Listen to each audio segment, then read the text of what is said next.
Hey guys, and welcome to Car Guy 1999 Reviews. Today, thanks to Porsche of Nashua, we have the 2021 Lexus LC500.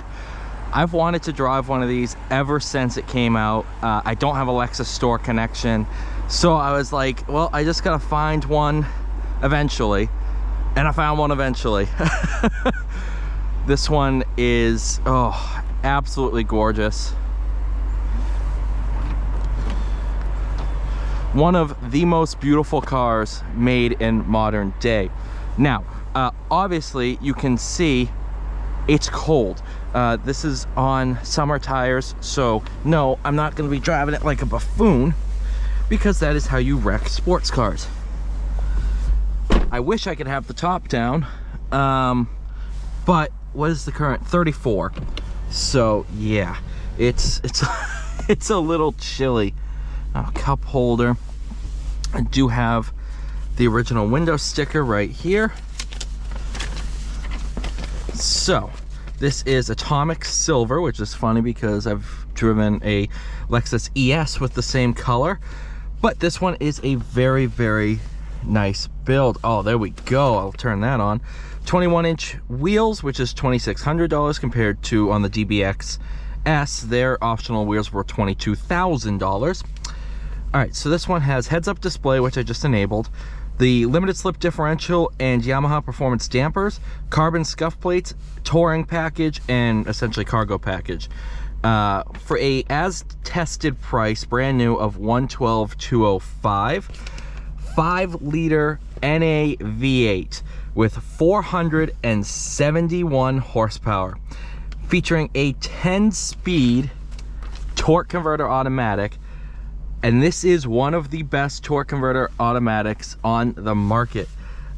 Holy cow, I didn't realize how different the two door panels were. Look at the passenger door panel with the grab handle and everything, and then look at this one. It is completely different.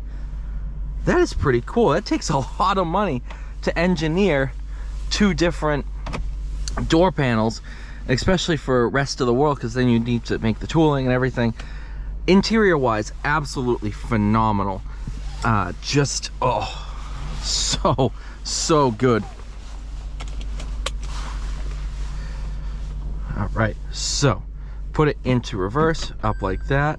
Neutral, you hold it over. Drive, you're like that.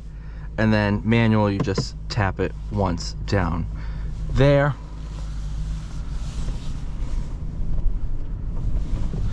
I will say, do all this. All your climate settings are kind of in here. You have your seat settings, auto, dual, headrest. Aha, okay. That's what's making noise. Okay, seat and steering. That's all disabled, so go to menu, audio, bingo. Everybody that's driven one of these has said this is one of the best sounding modern day cars. And I have to agree with them, because it sounds downright incredible.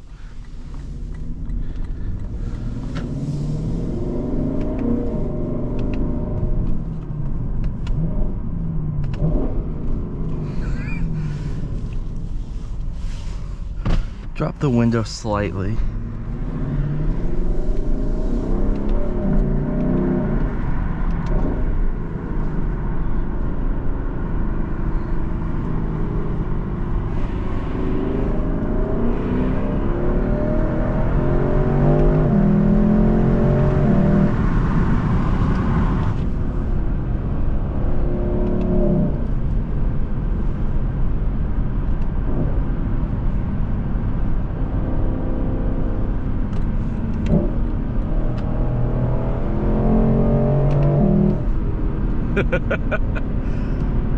Oh my God.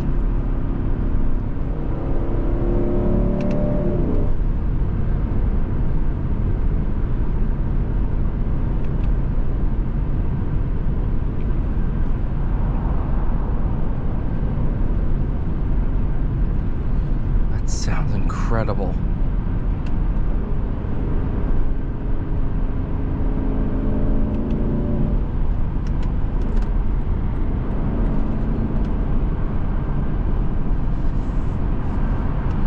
And then once you're cruising, obviously all your different drive modes are up here.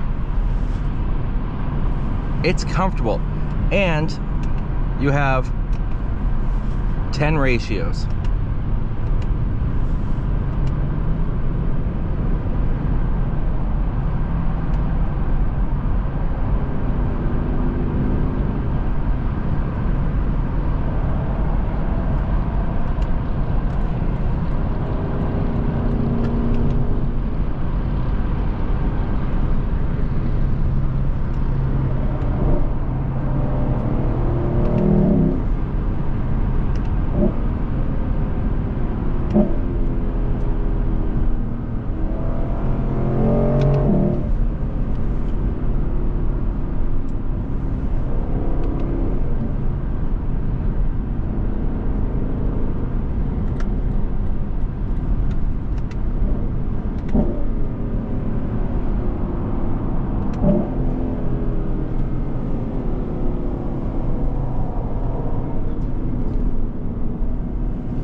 I know there's so much there in terms of handling, so much more there, but with it being cold, I don't really want to push it.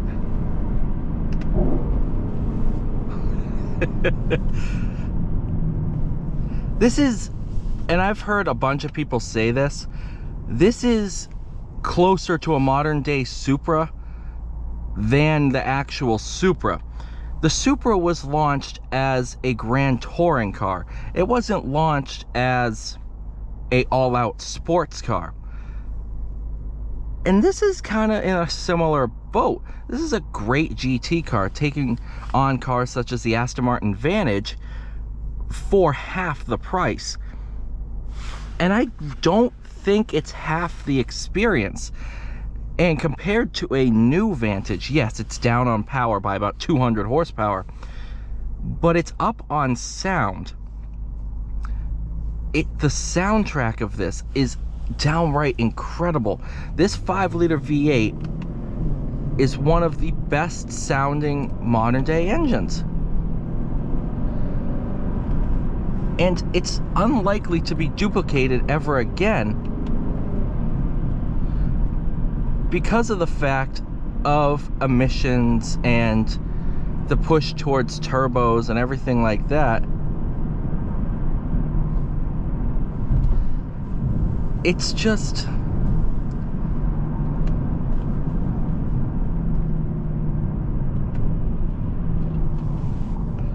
it's kind of a dying breed. And that's a shame, because this car is incredible. The driver inputs are phenomenal. The sound, the experience, the overall, just, I would want to put so many miles on this car. And I've been in it for about an hour now, and I'm not uncomfortable. These seats are, they're like recliners. These are some of the most comfortable seats in a performance car, man. And then gauge cluster is movable to adjust all the settings, and you go back. And if that gauge cluster looks familiar, that's because it's extremely similar to the cluster found in the LFA.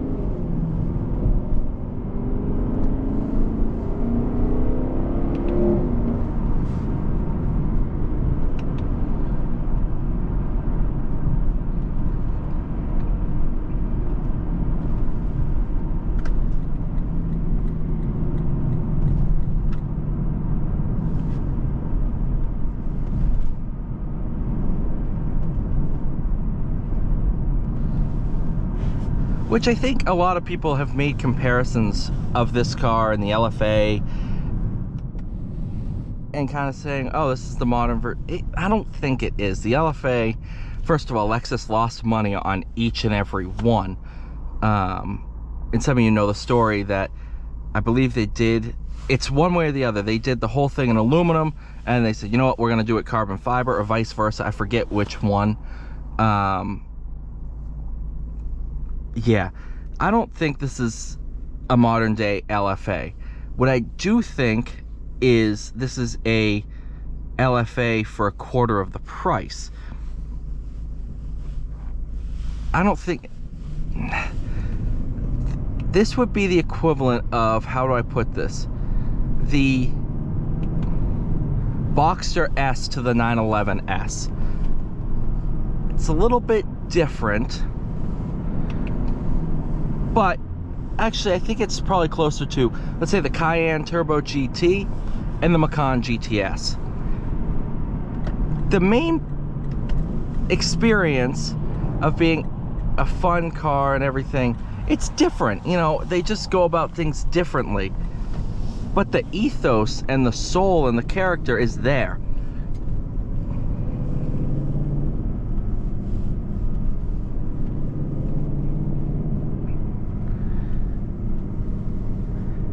And I know many people didn't buy these because not many people sat there and looked at a Lexus and said, you want $112,000 for a Lexus? But you know what? I would happily pay $112,000 for this car. Thank you guys so much for watching. Please like, share, subscribe. See you all in the next one.